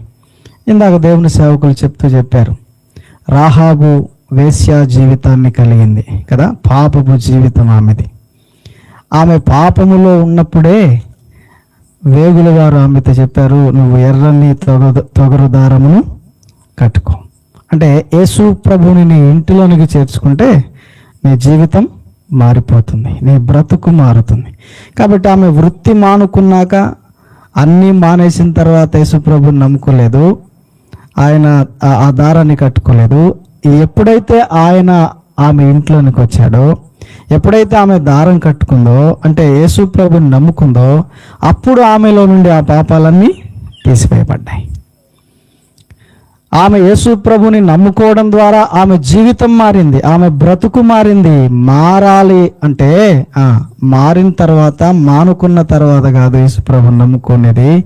యేసు ప్రభుని నమ్ముకోవడం ద్వారా జీవితాలు మారిపోతాయి. కాబట్టి ఒకవేళ ఎవరైనా ఇట్లాంటి అభిప్రాయంతో ఉంటే, ఏమండి నాకు అలవాట్లు ఉన్నాయి, నేను అవన్నీ మానుకున్నాక అప్పుడు నమ్ముకుంటాను యేసు ప్రభుని అని ఒకవేళ మీరు చెప్తుంటే, ఈ రాత్రి ప్రభు తన దాసుల ద్వారా మాట్లాడారు. ఏమంటే యేసు ప్రభుని నమ్మండి, మీ హృదయంలోకి చేర్చుకోండి. ఆయన మీ హృదయంలోనికి వస్తే మీలో ఉన్నవన్నీ ఆయన ఒక్కొక్కటి ఊడ్చేస్తూ ఉంటాడు కదా, తీసేస్తూ ఉంటాడు. అంతే కదా. మనం ఒక వారం రోజులు 10 రోజులు ఇల్లు తాళం వేసి ఎక్కడికో వెళ్ళొచ్చిన తర్వాత ఇల్లు ఎట్లా ఉంటుంది? తలుపు తీస్తే వెళ్ళేటప్పుడు ఊడ్చే వెళ్ళాము, కానీ ఎట్లా ఉంటుంది? ఊడ్చిపెట్టినట్లుగా ఉంటుందా? దుమ్ము కొట్టుకొని ఉంటుంది కదా. ఏం చేస్తాం? వచ్చి లోపలికి వచ్చి ఏం చేస్తాం? మళ్ళీ అంతా శుభ్రం చేస్తాం. మనం లోపలికి రానంత వరకు కదా, తాళం వేసి ఉన్నంత వరకు అది ఇంకా పేరుకుపోతూనే ఉంటుంది, బూజు పట్టిపోతుంది, దుమ్ము పట్టిపోతుంది. అట్లయితే ఎప్పుడైతే మనం లోపలికి వస్తామో అప్పుడే శుద్ధి చేస్తాం ఇంటిని. అలాగే యేసు ప్రభు మనకు లోపల ఉండకుండా బయటే ఆయన ఉంచినంత కాలం కదా, ప్రభువా నేను శుభ్రపడిన తర్వాత వద్దుగానిలే అని అన్నంతకాలం మనల్ని మనం శుభ్రం చేసుకోలేం.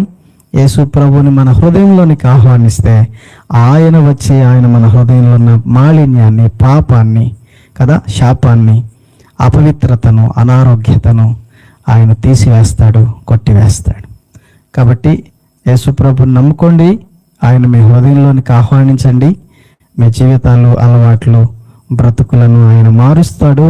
అంతేకాదు పాపపు శిక్ష నుండి కూడా ఆయన మిమ్మల్ని తప్పించి రక్షిస్తాడు.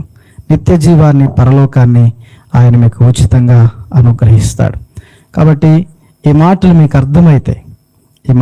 అర్థమైతే ఎవరు కూడా ఇప్పుడు కాదులేని దాటు వేసుకుని వెళ్ళిపోకుండా మరి మీరు ముందుకు రండి. మీకు కొన్ని మాటలు చెప్పి దేవుని సేవకులు మరి మీ చేత తీర్మానం చేయిస్తారు. తీర్మానం అంటే యేసుప్రభుని మీ హృదయంలోనికి చేర్చుకునేటట్లుగా ఆ మాటలు మీకు చెప్పిస్తారు. కాబట్టి మరి అర్థం చేసుకుని ముందుకు రండి.